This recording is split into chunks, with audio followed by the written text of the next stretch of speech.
Hello and welcome. In this video, I'll be covering section 3.1, which is over increasing and decreasing functions. My goal for you by the end of the video is to be able to test for increasing and decreasing functions, find the critical numbers of functions, as well as finding the open intervals on which the functions are increasing and decreasing, and use increasing and decreasing functions to model and solve real-life problems. So, as far as increasing and decreasing functions are concerned, we can say for this that you have a function f is increasing if for any interval that contains x1 and x2, and x2 is greater than x1, meaning it would be further to the right of the x1. If the function is increasing, then that means the function at x2 should have a greater value than the function at x1. So if I try and simplify that a little bit, it's if you have 2 points where one of them is to the right of the other, and the y-coordinate of that one that's further to the right is higher than the y-coordinate of the one to the left, then that means it must be coming up the page or increasing. And essentially the rest of this for decreasing and constant is essentially just kind of flipping it for decreasing. So now the y value that's further right is lower than the y value that was further left, or constant would imply that the y value has remained the same. So just to try and simplify each of these statements, because that is definitely nerd lingo there, but each one of them is kind of intuitive, hopefully for you guys, that if you go further to the right and the y is increasing, then you would say that the function is increasing. Or if you go further to the right and your y value has decreased, then it must be decreasing along that interval. So moving on to how we can actually use that information to our advantage, especially in a calculus sense, what we're going to end up doing is doing these things called tests for increasing and decreasing. So we're essentially going to try and identify intervals in which the graph is coming up the page or coming down the page from left to right. So if we have some differentiable function f on some interval a to b that's open, so notice it's not including the endpoints there, so an open interval from a to b, if the derivative, or f prime, of some number that falls in between a to b comes back as a positive value or is greater than 0, then we can then say that it must have a positive slope, so it must be increasing along that interval. If the derivative, or f prime, is less than 0, otherwise known as being negative, then I can then say along that interval it must be decreasing. And if I happen to get for every single x in between a and b the fact that the slope or the derivative equation is equal to 0 the entire time, then at that point we could say it must be constant. So what we're going to end up doing is try and find those places where the points or where the increasing and decreasing would switch, which essentially would be when it is exactly equal to 0. We're going to use those numbers to kind of break a number line or all of the graph into smaller intervals, and then we'll just test using these ideas of plugging into the derivative and seeing if we get positive answers or negative answers back. So I'll do a first example here that we just want to show that this function, this power function, f of x equals x to the fourth, is decreasing on the interval from negative infinity until 0, and then increasing on the interval from 0 to infinity. So if we were to think of the shape of this graph, the power function, if you recall, is one that essentially looks like the squaring function, but it's just a little bit flatter because it kind of, as that power increases on fractions, it's going to make smaller values. Then it goes through like negative 1, 1 and positive 1, 1. So obviously this is not a very two-scale sketch, but as I go further and further out, then it would be growing a little bit faster than x squared. Regardless, what I would want to do for this one to determine whether it's increasing or decreasing is just figure out what is my derivative. So for this one, relatively easy, f prime of x would just equal a simple power rule of 4 times x to the third, because we have to drop the power. And at that point, we would then just look at, okay, well, the interval says that we're going to break it up over 0, or just using 0. So if I were to plug in a number just to kind of test the interval over on the left side here, so think negative infinity is as far left as possible, positive infinity is as far right as possible. If I were to choose some random number to the left of 0, so for example, maybe like negative 5, if I were to plug that in to my derivative, so do f prime of negative 5, that would give me 4 times negative 5 cubed, which then would turn into, if we think about, is that going to come back positive or is that going to come back negative? If I have an odd power on a negative number, that should come back negative, and a negative times the 4 should still come back negative as well. So I could say this entire interval over here comes back and has negative slopes the entire time. The bigger the number, or the smaller the number technically. So if I did like negative 100, I would just get even steeper of a slope, but it still would be a negative. If I were to go over to maybe something on the right, say like positive 5, if I did the f prime at that value, notice now I have 4 times a positive 5 cubed, and a positive number raised to a power, pretty much any power, doesn't really matter, should always come back positive, so that would be all positive answers. So this side of the line, I could say that all of those slopes would be positive. So using this kind of idea here, where 0 was the only number that it was saying that we needed to kind of check to the left and to the right of, if I were to look at what I have here, I could then say it must be increasing whenever the slope is positive, so that would be from 0 to infinity. At 0 itself, it's in that state of kind of limbo, if you want to think of it that way. It's in between, so I wouldn't be able to include 0. And then we can also do decreasing, must be where the slopes were negative. Well, that was the left side of 0, which is negative infinity until 0, which is essentially exactly what this question was saying, is just show that that actually is happening.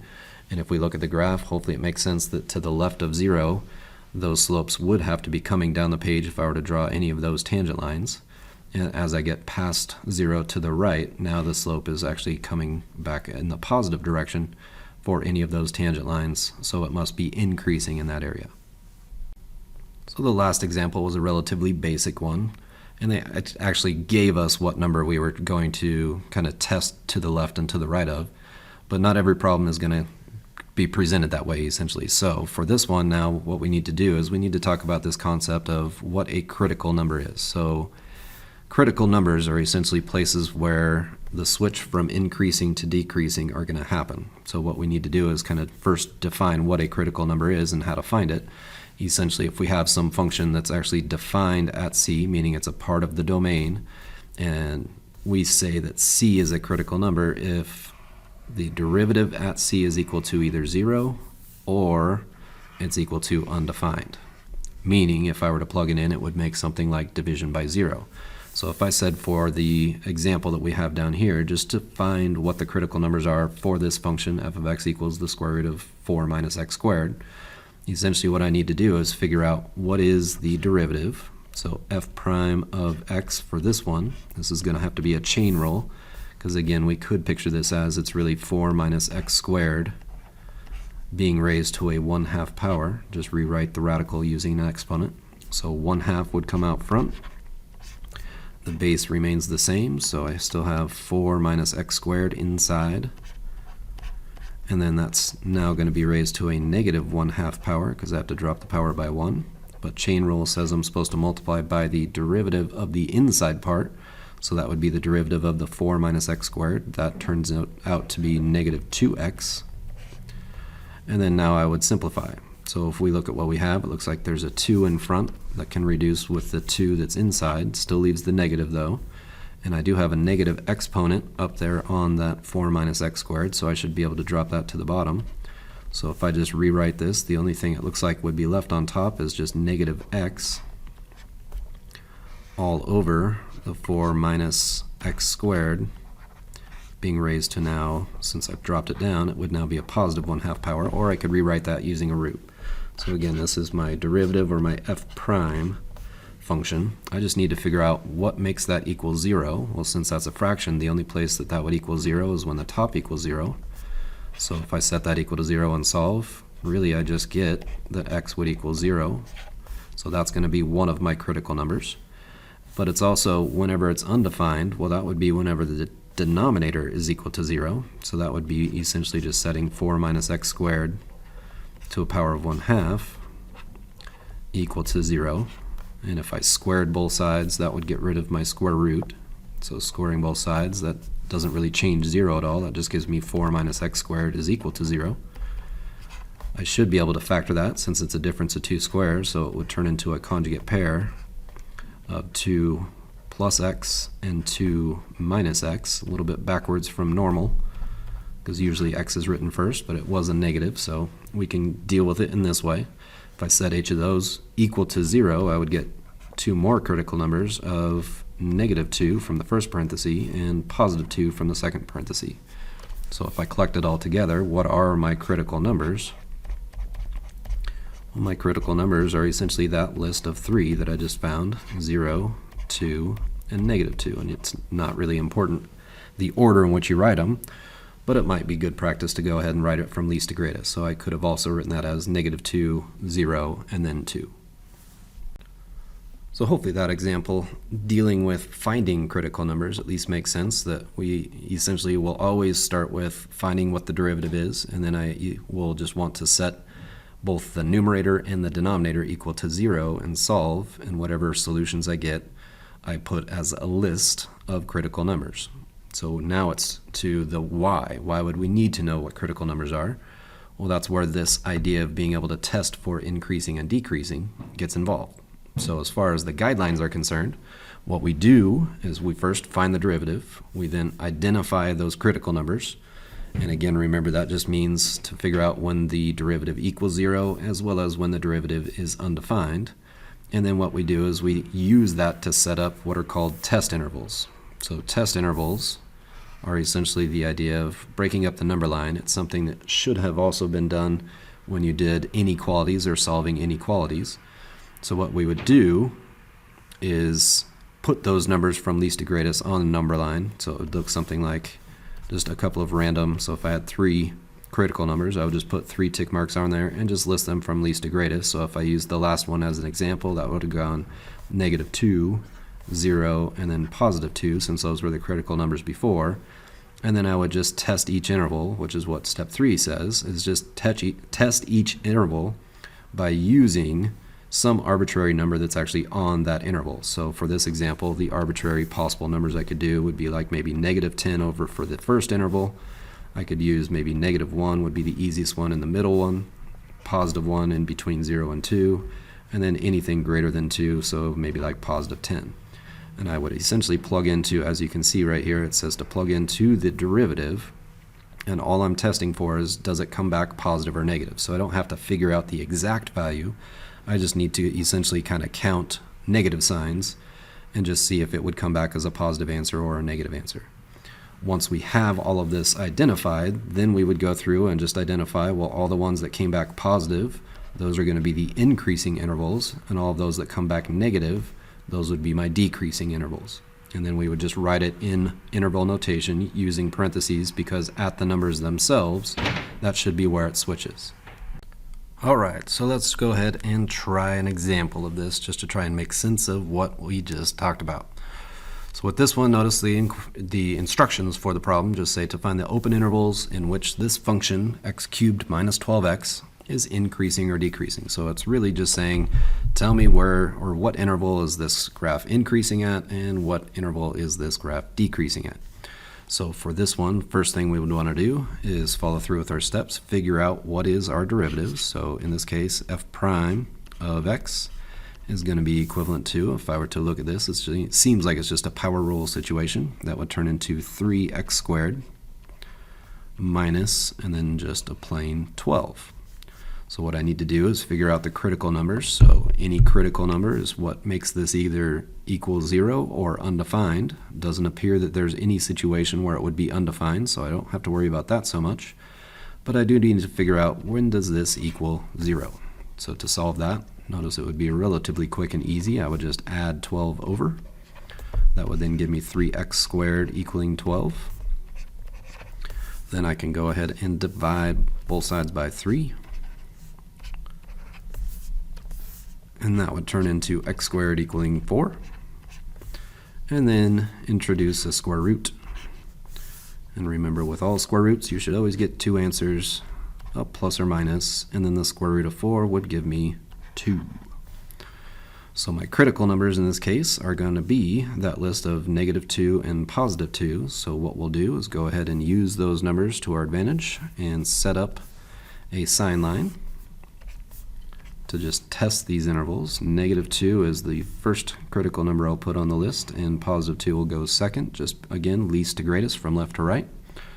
And we'll go ahead and pick some numbers to plug into our derivative. So to the left of -2 seems like -5 should be a safe number. In between -2 and +2, I'll probably use 0. And something greater than 2 seems like 5 would be safe. And we could even be more ridiculous with a -5 and +5 and do something like -1,000 and +1,000 if you really wanted to get a little bit ridiculous. Usually the more ridiculous the number is, the easier it will be to determine whether it comes back as a positive interval or a negative interval, meaning increasing or decreasing appropriately. So with this, if I just choose -5, my f prime of -5 would come back as 3 times -5 squared, and then all I have to do is subtract 12 from that. So -5 squared, when we get that, that would turn into a +25. Tripled, that would be all the way up at 75, and only subtract 12.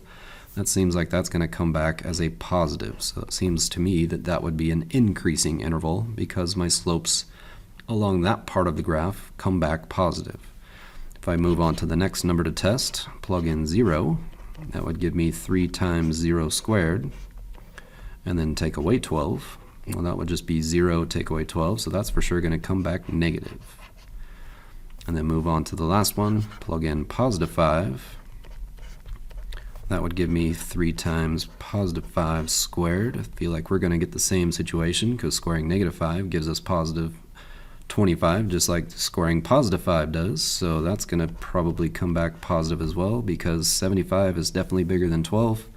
And when I subtract it, definitely wouldn't go past 0. So I've got my sign line set up. I can see what the information is telling me at this point, so I could now go ahead and conclude this one increases on the first interval, so from -infinity until I get to -2. And then it also happens to be increasing when I get to 2 and on to infinity. And decreasing only happened once, happens to be the area in between, so from -2 until +2 it must be coming down the page.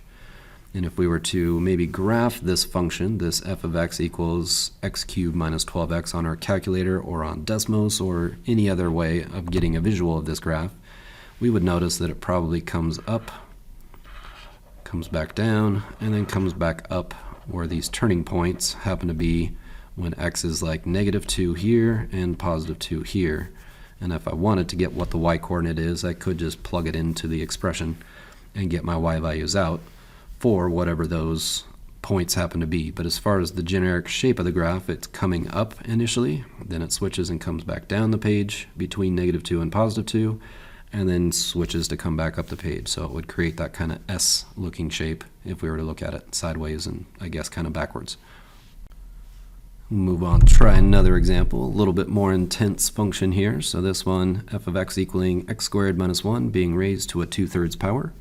Again, if you wanted to have a visual, you could grab a graphing calculator or use Desmos just to get a visual of what this graph really looks like. And that way at the end, when you check for is my interval correct for where it's increasing or decreasing, the visual usually should be something that you could use to your advantage.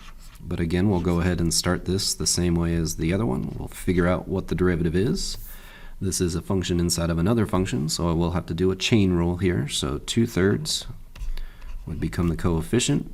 The base of x squared minus 1 would remain the same, and the power would drop by 1, so that would take me down to a -1/3. But then I have to multiply by the derivative of the inside. Derivative of the inside, or the x squared minus 1 part, should just turn into a plain 2x. So if I look at what we have, see if we can maybe simplify this. I've got a negative exponent to deal with. Doesn't look like the 2 that I got at the end is going to be able to reduce with anything, so it looks like it will actually multiply with the other 2 in front, so that would turn the numerator into what looks like 4x. And then on the bottom it should be, I have the 3 as the coefficient, and the parentheses of x squared minus 1 being raised to a positive 1/3 power now that I've moved it to the denominator. And that's my simplified version of my derivative.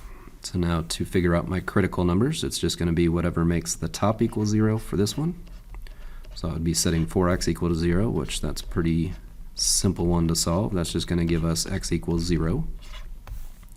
But then I need to set the bottom equal to 0. And if we really think about the only way the bottom could be 0 is if that parenthesis was 0. So I'm really only going to worry about focusing on the x squared minus 1 and just figure out when that equals 0.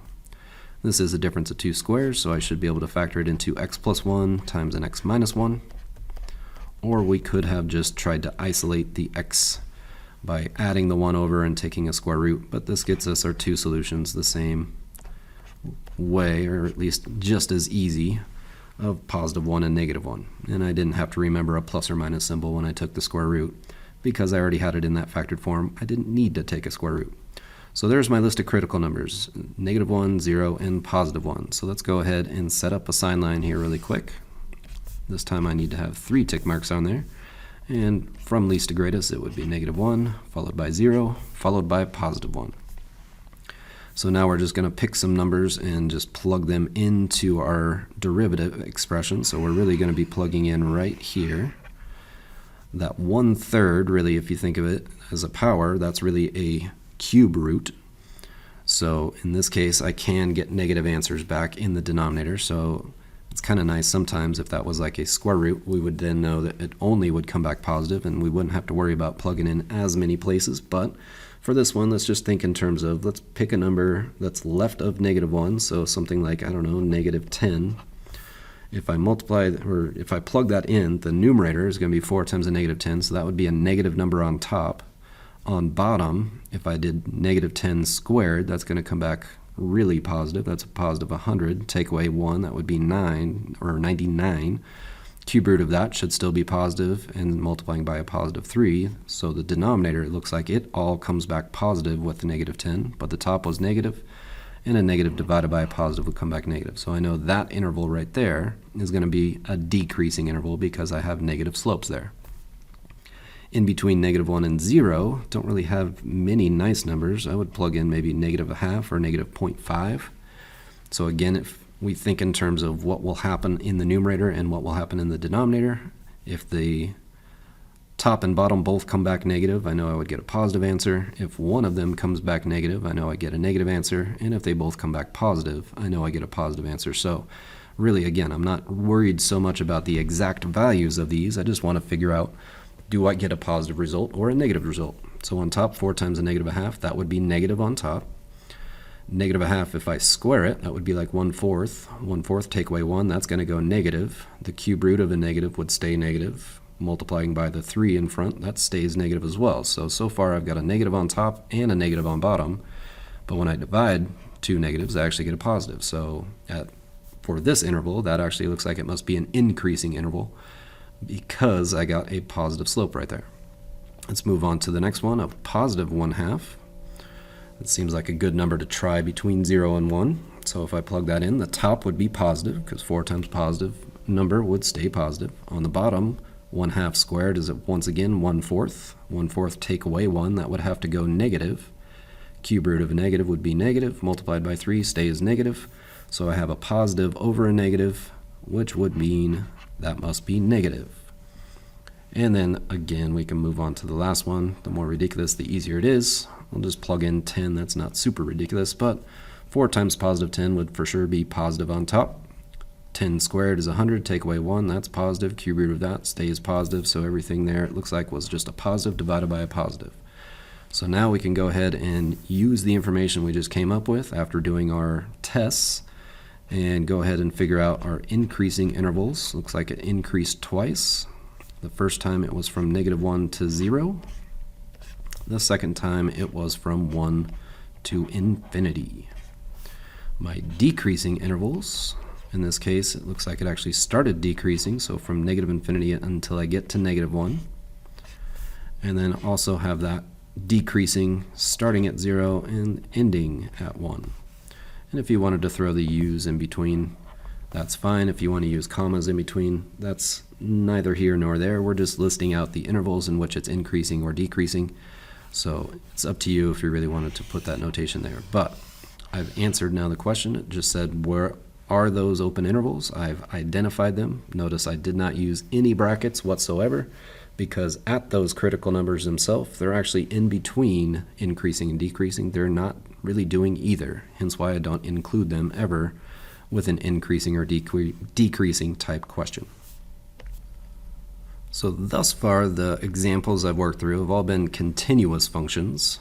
So let's go ahead and talk about what happens if it's a discontinuous function. In other words, if I know that there's like an asymptote or a hole in the graph, what do I do? Or if even there was a jump, so like a piecewise function. Well, essentially all we would do is add those numbers where it happens to be discontinuous to our list of critical numbers and just add them on to our test intervals. So for example, if we look at the problem that we have here down at the bottom, again, I would start with just figuring out what is my derivative. So f prime in this case, I'm going to have to use quotient rule, it looks like. So low d high, that would be x squared minus 1 that multiplies with the derivative of the top, which would be 2x. Then subtract the high d lows, so x squared plus 1 times the derivative of the bottom, which would also be 2x. Then put it over the denominator squared, or the square of what's below. Now I just try and simplify, so if I were to distribute that 2x through, it looks like I'd end up with 2x cubed minus 2x. And then this one, it looks like I can actually take the negative and the 2x in it at the same time, so that would be a negative 2x cubed and a negative 2x. All of that still would be over x squared minus 1 quantity squared. What's nice about that numerator is the 2x cubed minus 2x cubed actually zero themselves out, and then the other two can combine. So I can simplify this and really just say it's a negative 4x on top of the x squared minus 1 quantity squared. So if I went through and identified my critical numbers, even though, if we look back at the original, even though I have the unknown or the undefined values, we know that x for this one, domain-wise, cannot equal 1 or negative 1, because if I plug either of those numbers in, I get division by 0 in the original function. So even though it's not continuous at those two values, notice with our derivative, those numbers technically would still have come up because they're places where the derivative is undefined. So oftentimes you really don't have to worry about so much what the domain is originally, but just like any other problem, it's always good to know what you can and can't plug in. So for this one, my critical numbers are going to be whatever makes the top equal 0, which would just be, if I set the top equal to 0, I just get x equals 0 by dividing both sides by negative 4. Don't really need to necessarily show the work. It's pretty obvious that 0 is that number. And then what makes the bottom equal 0? Well, that would just be whatever x squared minus 1 equals 0, which we just did off to the side. That's going to be x equaling positive 1 and negative 1. And so now we can just set up a sign line, test the intervals, so negative 1, 0, and positive 1 once again. I'll be plugging into my derivative, so that's this thing over here on the far left, down at the bottom. If I choose some numbers along each of these intervals, something like negative 10 would be fine here, negative 1/2 again here, positive 1/2 in between 0 and 1, and say positive 10 over there.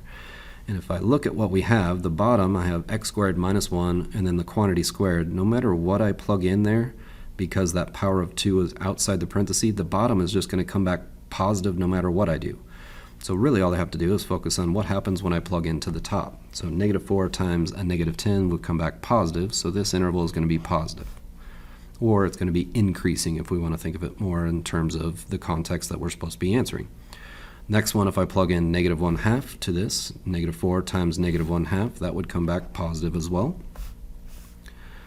What happens here is there's that discontinuity at negative 1, which is why I wouldn't be able to say, well, it just is increasing the entire time. At negative 1 itself, technically it's not increasing or decreasing because it doesn't actually exist right there. So I still do have to break that into two intervals, even though they are back-to-back increasing. And we'll show you what that looks like here in just a second once we finish this up.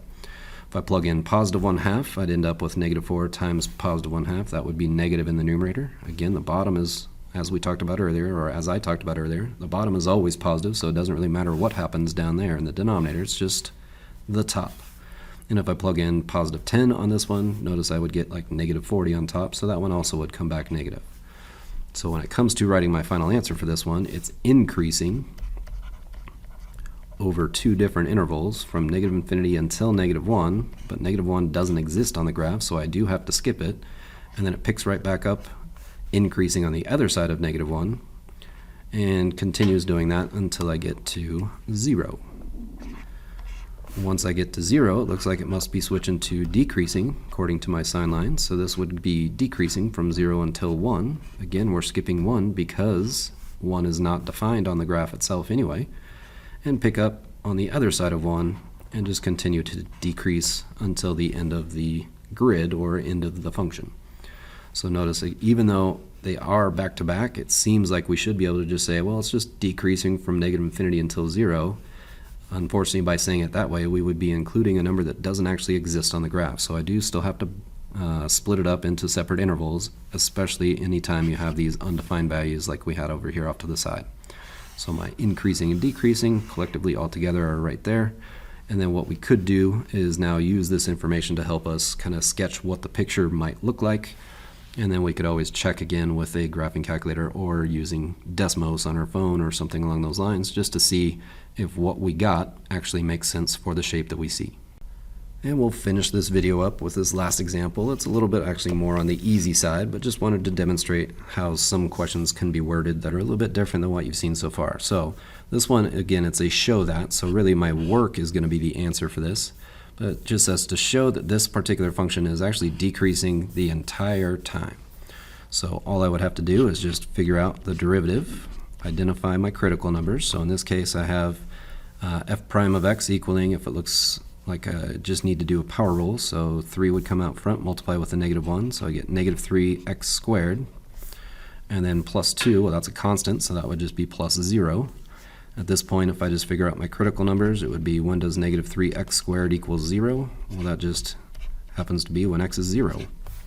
So my number line here, or my sign line, is going to be pretty boring. It's just 0 there in the middle. On the left side, if I plug that in, any number that would be less than 0, if I plug in, say, like negative 10, negative 10, if I square it, would become positive 100, but then multiplied by the negative 3, so again I'm plugging in right here, negative 10 squared positive 100 times negative 3, that would come back negative. If I plug in something like positive 10 squared 100 times negative 3, that comes back negative again. And it is defined at 0, so I actually can just say, well, it's included in this, so I'm actually decreasing the entire time. It kind of potentially was about to switch at 0, but technically it did not.